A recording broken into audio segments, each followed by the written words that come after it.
Danton UPM tewas ditembak, warga Mimika diminta jauhi sungai Pendulangan.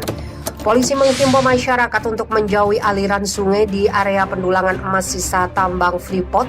Warga diingatkan waspada agar tidak menjadi korban kelompok kriminal bersenjata. Saya minta warga untuk menjauhi aliran sungai Pendulangan. Dikhawatirkan akan ada tindak kriminal KKB terhadap warga yang mendulang, dan juga menjauhi kawasan hutan. Jangan sampai KKB mendekat ke warga dan menjadi korban jika terjadi kontak tembak, kata Kapolres Mimika AKBP I Gusti Gede R. Adinata di Riwang Nemangkawi Polres Mimika. Himbauan ini disampaikan pasca baku tembak antara aparat TNI Polri dengan KKB. Komandan Peleton Tentara Pembebasan Nasional Organisasi Papua Merdeka Danton TPN UPM Kodap 3 kali kopi. Baku tembak di Mil 53 itu terjadi di daerah lokasi pendulangan warga. Kawasan hutan di seputar perusahaan Freeport diminta dihindari karena dianggap menjadi perlintasan KKB. Polisi menyatakan akan mencegah warga menjadi korban pemerasan, kekerasan, hingga penembakan yang dilakukan KKB. Kami akan terus melakukan penegakan hukum. Kami berupaya agar KKB tidak masuk dan berulah di Timika yang ada saat ini kelompok kecil. Kita masih berusaha, kita pastikan akan selalu berusaha mengamankan dan menegakkan hukum secara tepat sehingga tidak ada masyarakat yang menjadi korban. Polisi juga berharap warga dan tokoh adat dan agama turut membantu aparat dalam upaya penegakan hukum. Untuk daerah Tembagapura, kita sudah perketat pengamanan. Kita akan lebih memfokuskan satu kelompok ini sehingga Tembagapura benar-benar bersih dari gangguan kelompok bersenjata. Sebelumnya, TNI Polri terlibat baku tembak dengan KKB di Mil 53 Kabupaten Mimika, Papua. Baku tembak bermula saat pasukan yang berpatroli di kawasan hutan di Mil 53 melihat sekelompok orang menenteng senjata jenis AK-47 dan M16. KKB melepaskan tembakan dan terjadilah baku tembak yang berlangsung selama 30 menit. Aparat melihat ada yang terjatuh dan beberapa orang melarikan diri. Dari beberapa barang bukti yang ditemukan di TKP, diketahui anggota KKB ada yang tewas yang menjabat Komandan Peleton Tentara Pembebasan Nasional Organisasi Papua Merdeka Kodap 3 kali kopi Tembagapura, pimpinan Joni Botak. Polisi mengungkap catatan kriminal Ferry Elas berikut rentetan panjang kriminalitas Ferry Elas.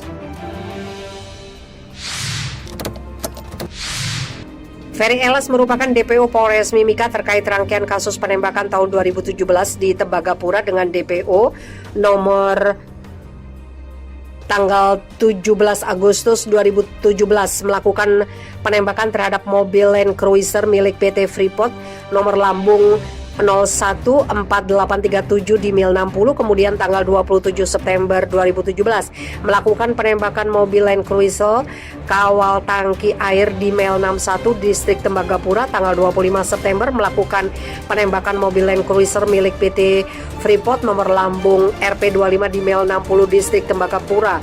Tanggal 21 Oktober melakukan penembakan mobil Land Cruiser milik PT Freeport nomor lambung 014744 di Mil 60 distrik Tembagapura. Tanggal 21 Oktober melakukan penembakan anggota Brimob dan Polsek Tembagapura di Bukit Sangker Mil 69 distrik Tembagapura.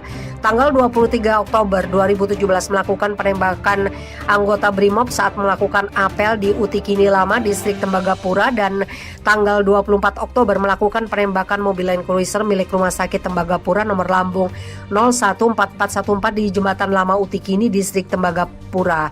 Selain itu, dari hasil penyelidikan diketahui bahwa Ferry Elas terlibat dalam tindak pidana lainnya, yaitu pada tanggal 1 Agustus 2019 bersama-sama Hengki Wamang menjadi penggerak deklarasi KKB gabungan Pegunungan Tengah di halaman Gereja Maranatha Distrik Gome, Kabupaten Puncak Ilaga, yang bertujuan untuk melakukan penyerangan di area PT Freeport Indonesia.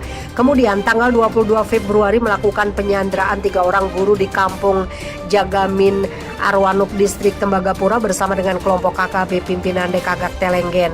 Pada tanggal 5 April bersama-sama KKB pimpinan Lekagak Telenggen melakukan pembakaran bekas gedung gereja di Blok A Kampung Opitawak Distrik Tembagapura. Tanggal 6 Maret melakukan penembakan pos 754 di Opitawak mengakibatkan 1 orang korban luka dan menembak pos Brimob Bengkulu Satgas Amanusa di Aula Banti 2 Distrik Tembagapura. Setelah melakukan penembakan pos TNI 754 dan pos Brimob Bengkulu Satgas Amanusa, KKB gabungan kembali melakukan aksi pembakaran rumah milik warga di Blok A Kampung Opitawak Distrik Tembagapura. Dari rangkaian aksi teror yang dilakukan Ferry Elas bersama dengan kelompok KKB gabungan pimpinan Lekagak Telenggan yang dilakukan di wilayah Distrik Tembagapura mengakibatkan masyarakat yang berdomisili di Tembagapura melakukan pengungsian ke Polsek Tembagapura.